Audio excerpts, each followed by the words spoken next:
A aspoň 2 ryby za 5 hodin. Na. Počkej, se spadlo. Já to teda uvařím. Co to je za člověka? Pane, pojďte. Dobrý den. Kdo jste? Ventos. Kapitán Ventos. Bývalý div. Ale ta loď se vám asi neměla rozbít, protože se odsud nedostaneme. Pojďte za mnou. Ano.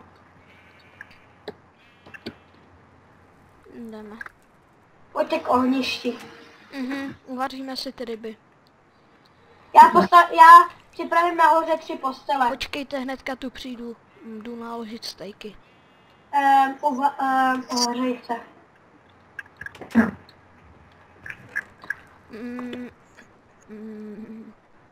Tak, jsou naložený.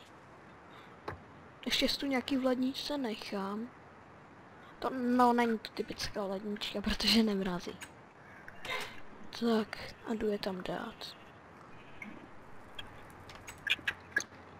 Už.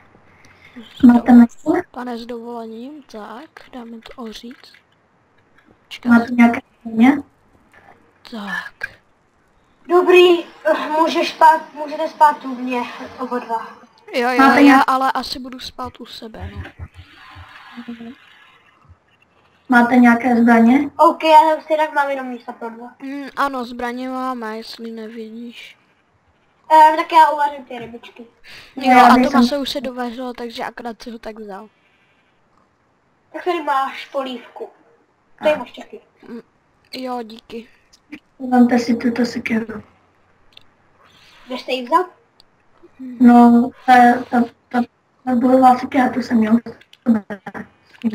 Podej mi tu sekiru, prosím tě. Takže ty jsi válečník? Ano, říkal jsem, že jsem kapitán. Já jsem byl taky též válečník. Hele, mám skladce ten strom.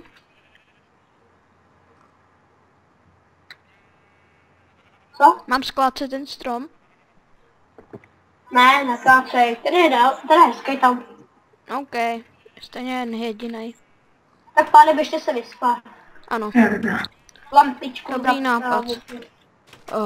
Tak dobrou. Zůstaň, Petrku. Tak je hodnej. Už rozsvítíte, já nevidím. Počkej, da se ty maso trochu rozstřídím. Dobrou. Já si tu na chvíli rozsvítím. Dobrý, už to je zahojený. Co se mi tam venku stalo? Dobrou. Jsem se řízl, no, jdu spát. Dobrou ráno. Dobré ráno. Já zapálím oheň. Dobré. To je hezký, ne? Nepostavíme venku ohniště? Jo, já teda jdu pro zápalky ještě. Jo, já dojdu pro židlo.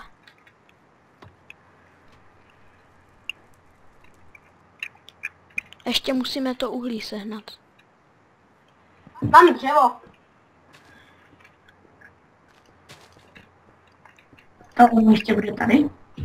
Já bych, no jo, dáme to tady ty židla. Odkud vlastně jste?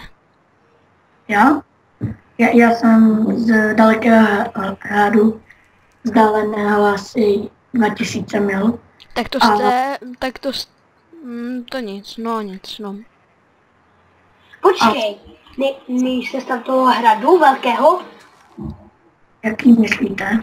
No tam ten, co největší. Je to svítí maják, je tam je... A útočí na to nějaký černý hajzlové.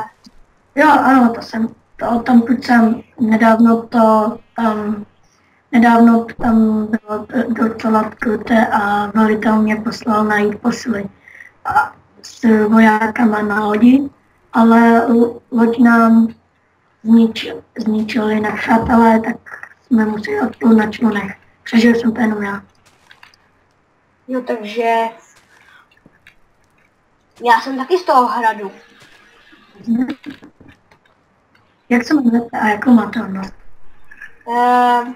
Jmenuji se Ogl a byl jsem tam jako ten strážce hradby, ale oni prostě dělali ty hradby a já jsem plaval po moři až jsem šel.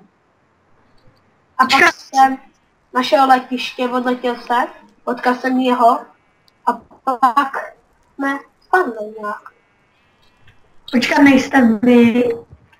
nejste vy ten, jak se jmenuje, jak se přezdívá. No teď nevím, ale takový ten, jak se vždycky smál tomu chlapkovi z hospody. Jo, to jo. Já se jmenuji Dav. Jak se jmenuješ tedy? Já se jmenuji Ventus. Chtěla zabrany, aby to tu nehořelo. Já si jdu ještě lehnout, bolí mě nohy po včerejšku. Jo, běžte. Já sfouknu ten oheň uzdraví. Hele, holna, koukej, a vybírás to. Vybírás do sem toho hradu. Jo. Jo.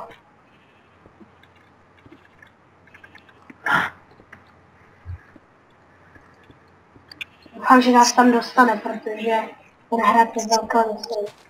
Mhm. A hlavně moji vojáci hlavně hledají cestu, jak se tam dostat, ale nikdy jim to nesmím ukázat. Něco jsem vám neřekl. Jsem odtamtud král.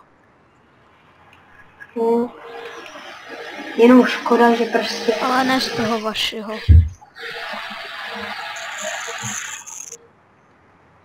Musíme najít ten hrad. Jste král? Hele, ale ten strom asi musíme zničit, protože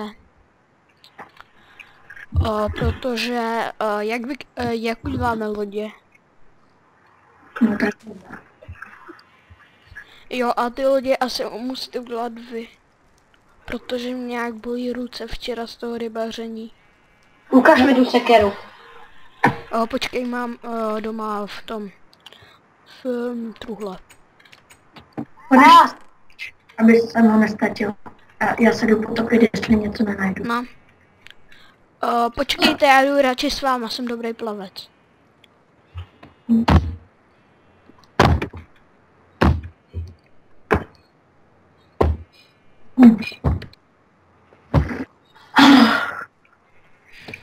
Mě to ani tak moc nevadilo, vás potápím do větších hloubek.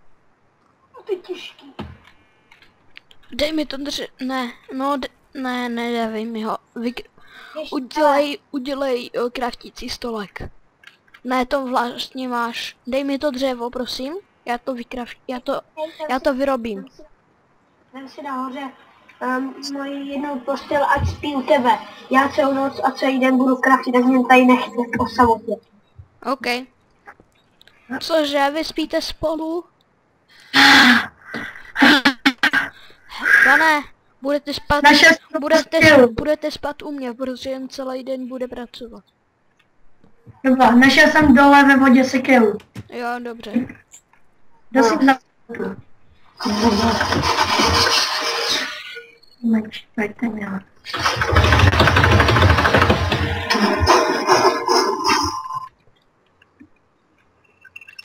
Nemáte sekeru ještě.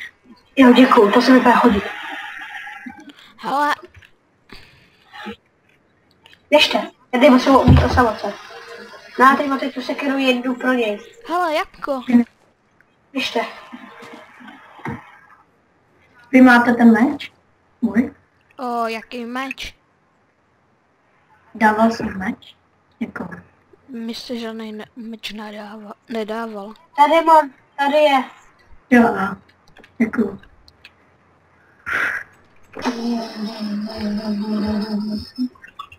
Nevím teda, co tam ta sekera dělala, asi neměli jste sekeru?